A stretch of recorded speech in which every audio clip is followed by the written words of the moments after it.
Welcome to world awareness. पूरे 12 दिन बीत चुके हैं रसिया और यूक्रेन के युद्ध के, और ये युद्ध लगातार इंटेंस होता जा रहा है और दोनों तरफ से भारी मात्रा में कैजुअल्टीज को भी देखा गया है। इसी बीच यूक्रेन के द्वारा ये क्लेम किया गया है कि उन्होंने रसिया के लगभग 250 से ज़्यादा टैंक को डिस्ट्रॉय कर दिया है, और उन्होंने ऐसा किया है American made javelin anti tank missile के द्वारा। इंटरनेट पे भी काफ़ी सारी ऐसी वीडियोस बाहर निकल के आई हैं जिसमें यूक्रेनियन फोर्सेस के सोल्जर्स के द्वारा इस मिसाइल की मदद से, यानी जेवलिन एंटी टैंक मिसाइल की मदद से रशियन टैंक्स और उनके इन्फेंट्री व्हीकल्स को डिस्ट्रॉय करते देखा जा सकता है। हालांकि रसिया की तरफ से ऐसे किसी भी नंबर्स को नहीं बताया गया है कि इतने नंबर में हमारे टैंक को यूक्रेनियन फोर्सेस के द्वारा डिस्ट्रॉय किया गया है। आज की वीडियो में हम आपको इसी जेवलिन एंटी टैंक मिसाइल के बारे में बताएंगे और बताएंगे कि ये इतनी ज़्यादा सक्सेसफुल क्यों है। जेवलिन एंटी टैंक मिसाइल को अमेरिका के द्वारा 1989 में डेवलप किया गया था और अमेरिकन आर्मी और इसकी मरीन के द्वारा इसे 1996 से ऑपरेट करना शुरू किया गया था, यानी 1996 में इसे अमेरिका के फोर्सेस में शामिल कर लिया गया था। अमेरिका के साथ साथ इसे कई और सारे देशों के द्वारा भी इस्तेमाल किया जाता है, जिसमें इंडिया भी शामिल है। जेवलिन एक वार प्रूवन सक्सेसफुल मिसाइल है। अमेरिका के द्वारा इसे सीरिया, इराक तथा अफगानिस्तान के वॉर में इस्तेमाल करके देखा गया है और ये वहां पे काफ़ी ज़्यादा इफेक्टिव साबित हुई है।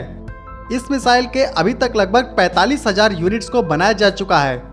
अगर हम इस मिसाइल की बात करें तो इसे ऑपरेट करने के लिए 2 सोल्जर्स की ज़रूरत पड़ती है और इस मिसाइल को काफ़ी सेफ बनाया गया है, यानी इसे फायर करने वाले को किसी भी तरीके की कैजुअल्टीज नहीं हो सकती है। इस मिसाइल का कुल वजन 22.3 केजी का है, जिसमें इसके लॉन्चर का वजन 6.4 केजी और इसमें इस्तेमाल की जाने वाली मिसाइल का वजन 15.9 केजी का है। ये मिसाइल 1.1 मीटर के लेंथ के साथ आती है और हम इसके अगर फायरिंग रेंज की बात करें, जो काफ़ी ज़्यादा इम्पोर्टेंट है, तो इसकी मैक्सिमम फायरिंग रेंज इसके मैन पोर्टेबल वर्जन की 2.5 किलोमीटर की है और इसका एक व्हीकल माउंटेड वर्जन भी आता है जिसकी रेंज 4,750 मीटर की है।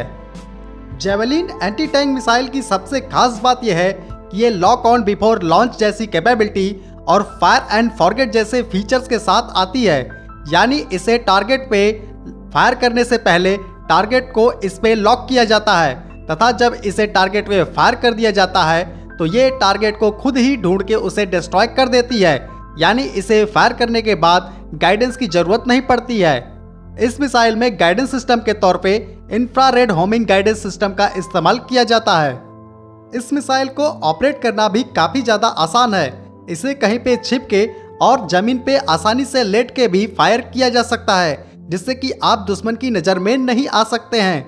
यूक्रेन के द्वारा इस समय इस मिसाइल सिस्टम का इस्तेमाल रसिया के खिलाफ भारी मात्रा में किया जा रहा है और उन्होंने इस मिसाइल की मदद से रसिया को काफ़ी ज़्यादा कैजुअल्टीज भी दी हैं, यानी उनके टैंक्स और उनके इन्फेंट्री व्हीकल्स को तबाह भी किया है, जैसा कि इंटरनेट में बार बार ये वीडियोस बाहर निकल के आ रहे हैं।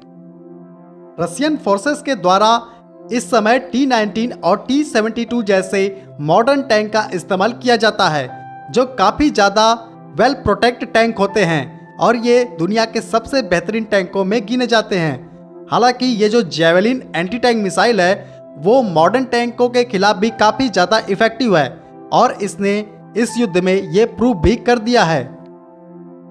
हालांकि रशियन T-19 और T-72 टैंक में प्रोटेक्शन के लिए एक्टिव प्रोटेक्शन सिस्टम दिया गया रहता है, जो ऐसी एंटी टैंक मिसाइलों से अपनी रक्षा खुद कर सकते हैं।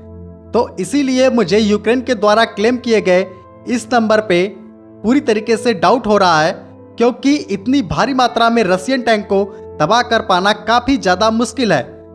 लेकिन फिर भी यूक्रेन के द्वारा कुछ रशियन टैंकों को तबाह किया गया है, जिसकी वीडियोस भी निकल के बाहर आई हैं, इसीलिए उसके क्लेम को पूरी तरीके से नकारा भी नहीं जा सकता है। तो आज की वीडियो को मैं यही ख़त्म करता हूँ। अगर आपको वीडियो अच्छा लगा है तो आप इसे लाइक ज़रूर करें और अगर चैनल पे नए हैं तो प्लीज़ सब्सक्राइब करें। जय हिंद।